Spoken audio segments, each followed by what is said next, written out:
daugiausia Lietuvos asmenų. Iš tų dienų, ką jūs matote, čia kas stovėjo tomis dienomis, tai šis kambarys, knygų lentyna.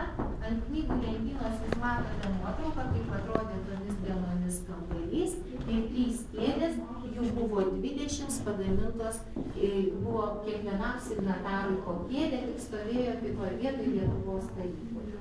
Ir štai ypatingas laikraštis, vienas iš 200 egzempliorių. Į karo pabaigą vokiečiai mums leido spausdinti laikraštį Lietuvos aidą, bet žinoma, jie jį cenzūruoja. Ir signatarai čia jame atspausdina nepriklausomybės akto tekstą. Jie supranta, kad su tokiu tekstu vokiečiai jiems tikrai neleis platinti laikraščio.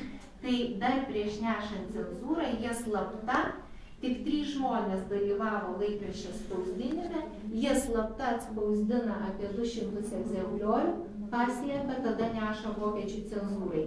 Jie 2 valandas skaito, perbraukia 1 puslapį raudonų rašalų. Visi kiti tos dienos laikraščiai išėjo su tuščiu 1 puslapį. Tai, o šitie 200 buvo išdalinti tarp patikimų asmenų ir slapta išvežioti po Lietuvą. Tai taip plito nepaprastai žinia apie tai, kad mes jau nepriklausomi, kad pirmas žingsnis yra padarytas. Akto